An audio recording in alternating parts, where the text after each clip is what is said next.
thought we'd start today's video a little different, where you are at the beginning. Usually I'm the one talking, doing the alone caregiver talk, but I'll put that part at the end for those of you that are going through this and kind of want to hear the behind the scenes stuff.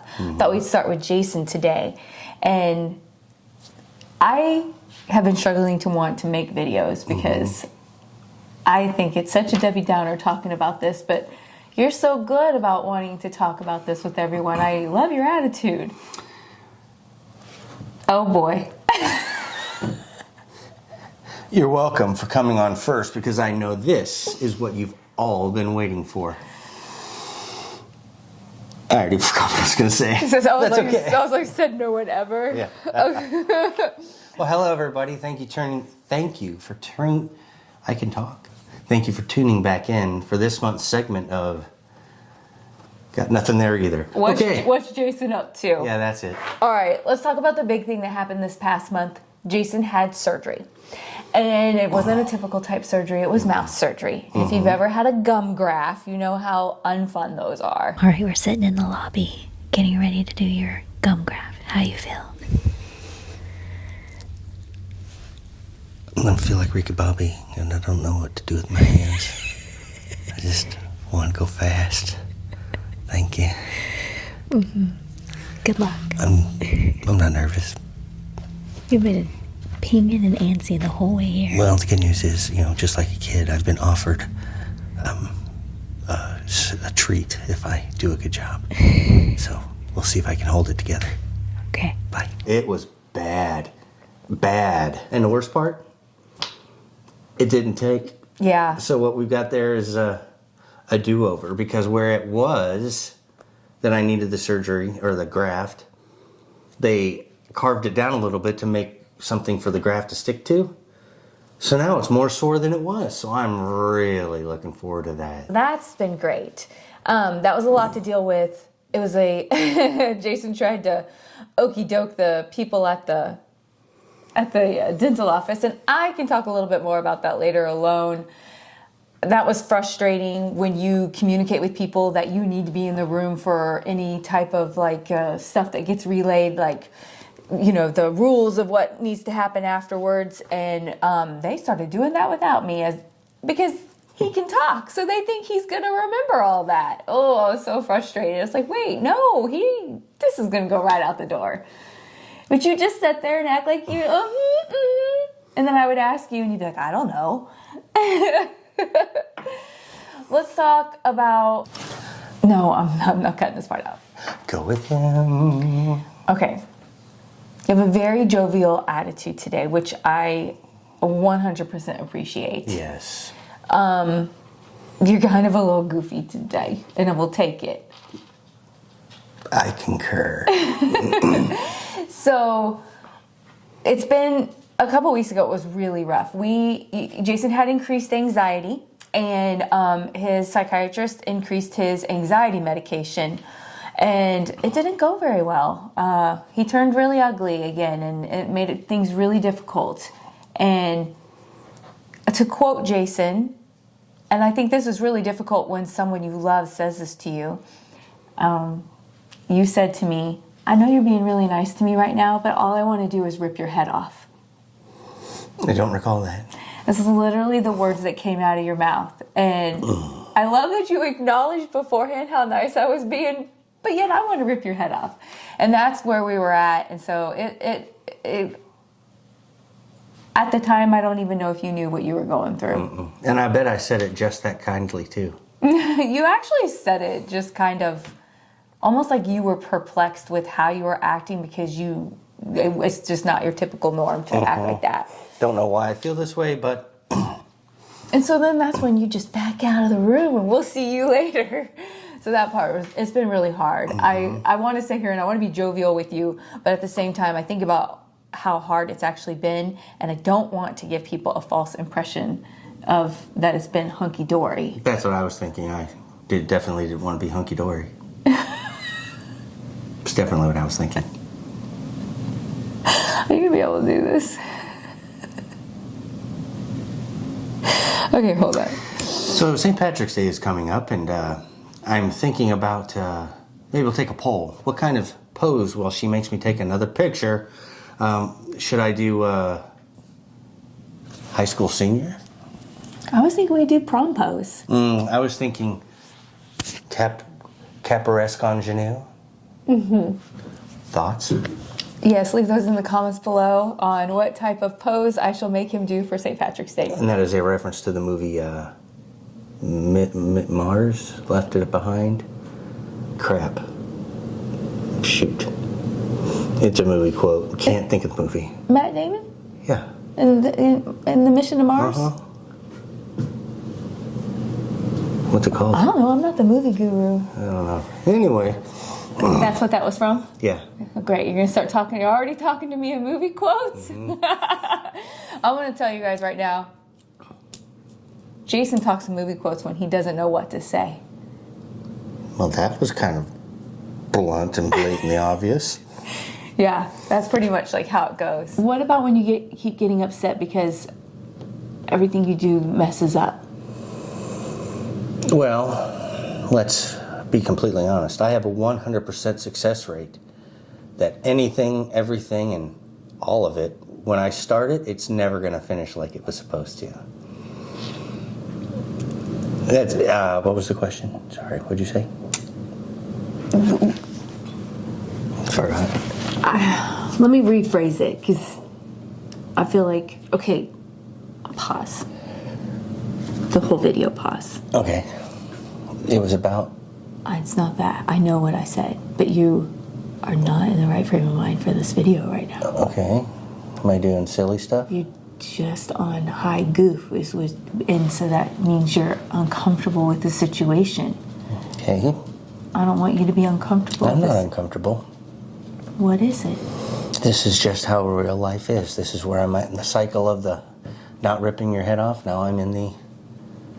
I don't know. You're just in the goofy phase. Yeah. I love the goofy phase because you always make me laugh because you do the silliest things and then you do a lot of things that makes me be like, what in the world? Oh my goodness. Welcome to the peek behind the curtain, folks. Oh, okay. Maybe I'll add that in. Maybe I won't. That was between you and me, but I can leave that in there.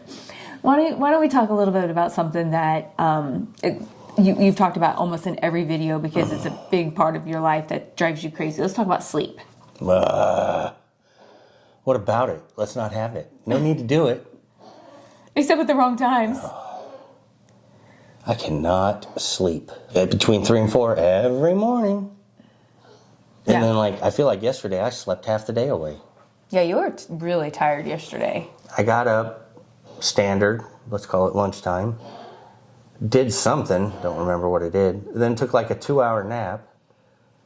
Then I fell asleep again at 7 o'clock or something, I don't know, 8 o'clock, whatever. And then I was up all night. It's why can't I just... Well, one thing I've learned is no matter what, if I try to wake you up during these times that you are really excessively sleepy, it doesn't matter.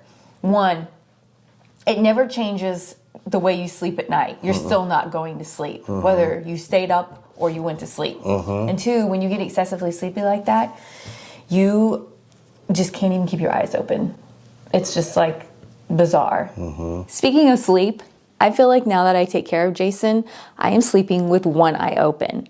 I feel like with all the ups and downs that's happening, sleep is not going so great for me. And I know that a lot of you that are caregivers also have told me that you guys have been dealing with the same thing. Sleep is a big issue, not only for the loved one, but for the caregiver in these type of situations. That's why I'm super thankful to connect with today's sponsor, MIDI Health. MIDI Health is a virtual care clinic created for women by women, especially for those of us that are in this midlife. The difference with MIDI Health is they specialize in perimenopause, menopause, and beyond. So instead of feeling brushed off like I did sometimes at my previous doctor's office, I feel seen, I feel heard, and most of all, I feel like they really take into account my entire situation to give me what I need at this point in my life. Their clinicians understand the challenges of perimenopause and menopause, including how hormones can affect things like sleep, mood, energy, even things like skin and hair. For me personally, when I would go to the doctor, I felt like I would just lay it all out there And I felt like I was never listened to. I felt like they were like, oh, these labs look normal. But how about the fact that they were never looking at the correct labs? They just had me in a box and they weren't looking outside of that box. I don't want to be treated like everyone else. I want to be treated for what's actually going on in my life. That was amazing when someone from MIDI actually listened to me and didn't put me in a category of, with everyone else. I know that you'll appreciate that also. So the process is super simple. You're gonna book a virtual visit, then you're gonna meet with your clinician. One of the things I love about it is you get to do it all from the comfort of your own home. I love that they make a personalized care plan for you. And there's no hidden costs, no membership fees. They bill your insurance just like any other healthcare provider. And they now offer longevity appointments for those of us that like to be proactive. You can do labs, check on your hormones, metabolic support, cardiovascular, things like cognitive screenings, all the things that we need to be paying attention to as we're aging. So if you're like me and you've been struggling to keep up while not feeling your best, you do not have to do this alone. MIDI gives you the right team, the right data, and the right care. Go to trymidi.com/livingwithdementia and join the more than 200,000 women who love and trust MIDI. I'll have it linked for you down in the description box. And a big thank you to MIDI Health for sponsoring today's video. This past week we were talking to one of your friends and they were like joking around and we were all having fun. We were talking about Valentine's Day was coming up and he was talking about how you should take me to go see this movie. And I just kind of laugh it off and I'm like, yeah, that sounds fun. When people say stuff like that, do you think in your head, I can't go to the movies? Or do you even focus in on that? Just goes right over? Right over. Like, and I never say to the person either, I'm not going to sit there and be like, oh, by the way, Jason can't go to the movies anymore. I never say anything, but for me, from my side, it's really hard because those everyday life things are gone like that. And so, I don't know, and I just don't know if you ever focus in on that stuff anymore. Mm-hmm. No. Although, that does bring up an idea. It's oh no. You know how like if you go to an amusement park and you're gonna leave, they'll like stamp your hand so you can get back in? If the movie theaters would stamp my hand so I could get back in 2 or 3 times, I would be able to make it through a movie. Now that can't be in the same showing, it's gonna have to be like, okay, we'll come back tomorrow or in 6 hours I'll be ready to watch the next portion of it. That would be great. That's a good idea. So we'll go and we'll watch like the first, I don't know, maybe 20 minutes and then come back and do the next 20 minutes. So we'd probably see this over the course of a month. But here's the problem. You're going to forget the first part. I always do. And so that's not going to work out very well. I don't know. Sometimes it's an advantage. Season 2 of Show X just came out and I go back and watch season 1 of whatever that is and it's all new. I love it. You always say that. You'll be like, I just watched this like I just watched a whole new show. Hey, that's pretty cool then. Let me ask you this. And not to put you on the spot. Okay, I'm putting them on the spot. If you were going to give other caregivers any type of advice for taking care of their loved one with dementia, what's the first thing that comes to your mind? Vigilance. Okay. Vigilance. Expand. Believe nothing they say. Watch everything they do. Be vigilant in stopping them because, yeah. Okay. Yeah. I feel like she's had to start watching me much more closely than before. I don't know. Oh, yeah. Yeah, I have to watch you like a hawk. Yeah, every little thing that you do. Because something's going to be, I don't know, not right. So, yes. All right, that's good advice. Mm-hmm. Because you want to trust your loved one and you think, well, and you get used to the person that they were in the past and you're like, well, they can do this. And if you trust yourself like that, you're going to get slapped in the face over and over. That's for sure. But that is vigilance on her side, consistency on this side. Rest assured, I'll screw it up. You are consistent. Oh my goodness, you kill me. All right. I feel like you are just out of this. Folks, thanks again for tuning in. I'm gonna do a part by myself.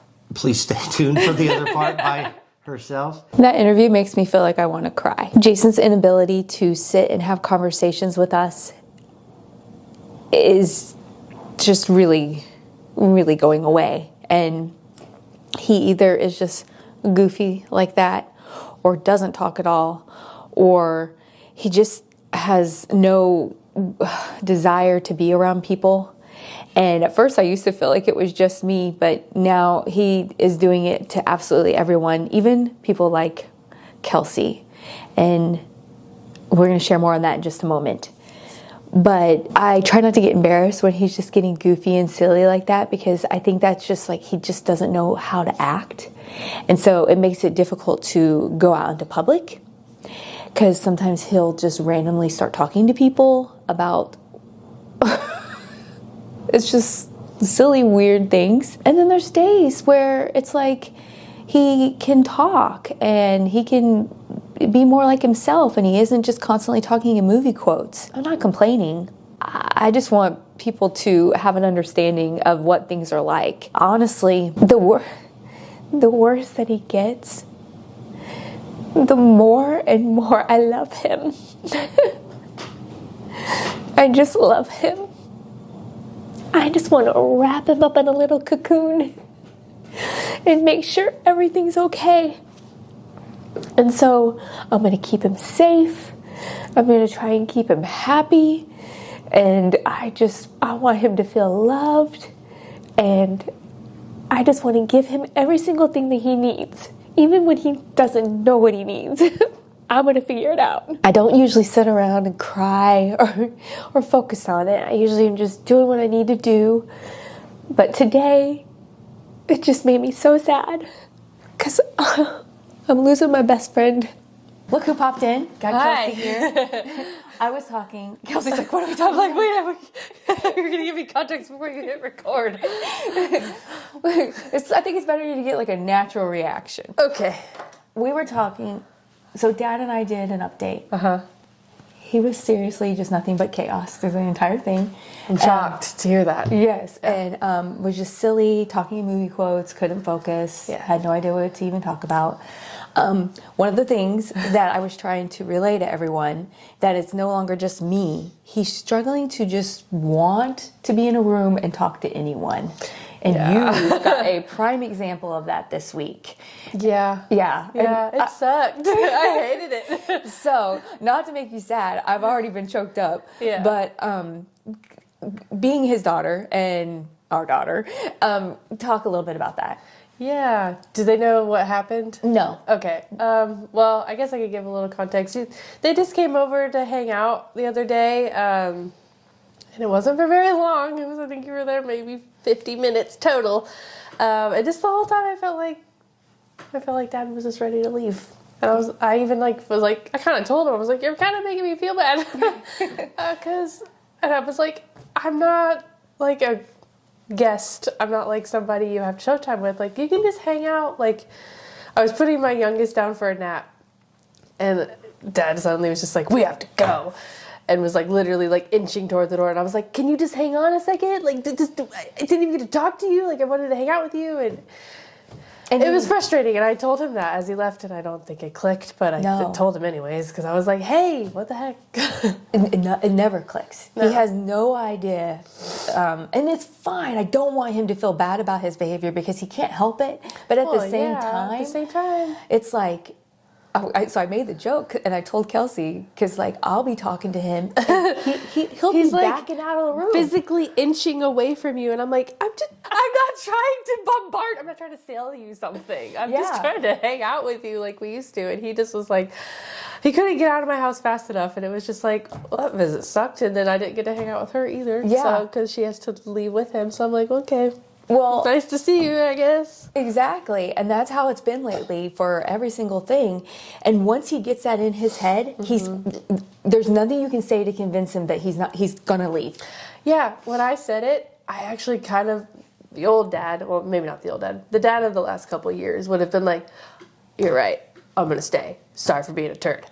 But he didn't switch. He was like, nope, we're leaving. And I was like, Okay, nice to see you. See you later. Because the crappy part on my side is You're I like, get stuck you're leaving. like, I don't want to leave. Right? Hi, I'm trapped in the house 24/7. Yeah.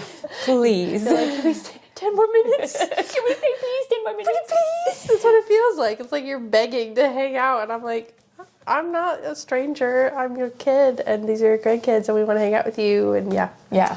So I feel like part of the problem is what I'm seeing is that Dad no longer has the cognitive ability to function, and he doesn't know how to, I don't know, just like intermix with all of us anymore. Yeah, yeah. He like even just like being like a jokester. Like he would always like if he was like I don't know, didn't really want to be there. He'd talk about something silly and keep the conversation going. And now it's just like not crickets, but not a whole lot coming from him. I was saying I'm having a hard time doing these updates because I don't know how to present him.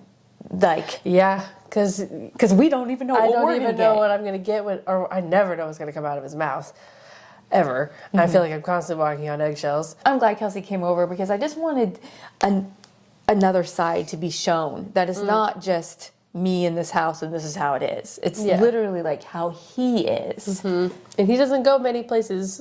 Usually involves me if he's leaving the house. And yeah, it's, I don't know, not very fun these days. So anyway, that's kind of where we're at. It's hard to explain to other people unless you're living it. Yeah. I don't even know how to describe it, but that's the best we It can. sucks. I just want to hang out with my bestie dad. Yeah. And he's like, I have to leave. I'm like, okay. All right. Well, thank you for coming over and Yeah, no sharing that problem. with me. I pushed you on the spot and you didn't even tell I you. didn't. She didn't tell me at all when we were filming. She's I like, was like, come over. Kelsey got to witness it this week. So Yeah. all right. Thanks for tuning in, folks. Be sure to check out MIDI. The link will be below. Peace out.